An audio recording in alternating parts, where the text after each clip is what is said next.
The Galactic Council had labeled Earth a death world centuries ago.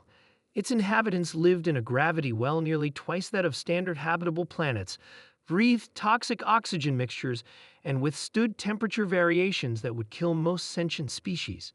The Council maintained a distant observation post, monitoring the curious bipeds who call themselves humans, but direct contact was strictly forbidden. Commander Vex of the Tory Collective stood rigid on the bridge of the stealth vessel Whispered Shadow *, his four eyes widening as the ship's sensors detected an anomaly. A human vessel had deviated from its normal mining path, approaching the outer boundary of Jupiter's orbit where the Tory maintained their hidden base. Status report, Vex demanded, mandibles clicking nervously. Officer Lith, the youngest crew member, analyzed the readings. The human vessel appears to be a waste disposal unit, Commander. Preliminary scans indicate it contains materials the humans no longer want. They're trash, Vex said flatly. We're detecting their garbage disposal. He almost laughed at the absurdity. His people had spent decades analyzing human communications, attempting to understand the Death Worlder's strange behaviors and inexplicable resilience. And now, a priceless opportunity had quite literally been thrown at them. Intercept course. Full stealth protocol. I want that vessel captured intact. Within an hour, the human waste container was secured in the Whispered Shadows cargo bay. Vex assembled his most decorated warriors, 12 veterans of campaigns across 3 star systems. They wore sealed environment suits and carried pulse rifles designed to neutralize threats 3 times their size. Remember your training, Vex said calmly. These are Death World artifacts. Approach with extreme caution. The cargo bay doors slid open. The warriors moved with practiced precision surrounding the human container, a simple metal box roughly the size of 2 Tory transport vehicles. Officer Lith approached with scanning equipment, confirming no life signs or active power sources. Permission to open, Commander, asked Lith. Vex nodded, mandibles tight against his face. Proceed. When the container's seal broke with a soft hiss, the warriors instinctively moved back, weapons raised. Nothing emerged. Officer Lith peered inside and then froze, her exoskeleton visibly vibrating. Commander, she stammered, you need to see this. Vex stepped forward cautiously. The container held what appeared to be discarded human machinery, technological components, and various synthetic materials. But even his untrained eye could see that these weren't primitive artifacts. These were advanced technologies that the Council's scientists had theorized were centuries beyond human capability. Impossible, he whispered, reaching for what appeared to be a portable energy cell. Scanner readings indicated it could power the entire Whispered Shadow for a standard month. The humans simply discarded this.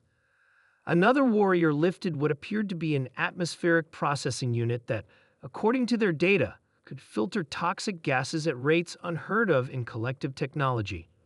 A third found material samples stronger than military-grade armor plating, yet lighter than standard fabric.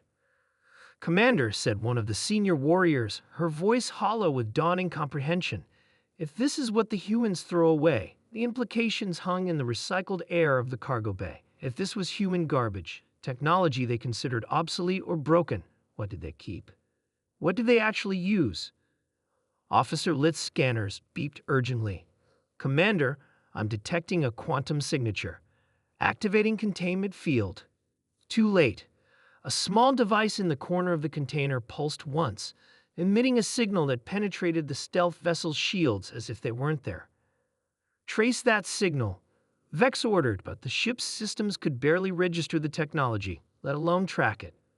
3 days later, the human ship appeared, not a warship, not even a particularly large vessel, just a standard transport that the Tory databases identified as belonging to a human waste management corporation. It approached without evasive maneuvers, without weapons charged. The utter lack of concern was more terrifying than any battle formation. The communication request came through on frequencies the Tory had been monitoring, but never expected to be used to contact them directly. This is Captain Tom of Earth Reclamation Services, a calm voice stated in perfect galactic standard. You have one of our recycling pods. Nothing in there is classified, but we'd like it back. The materials are scheduled for reprocessing. Vex stared at the view screen, mandibles slack with shock. The human wasn't even wearing an environmental suit. He sat in what appeared to be a casual uniform, breathing unfiltered air, exposed to radiation levels that would kill most species within days.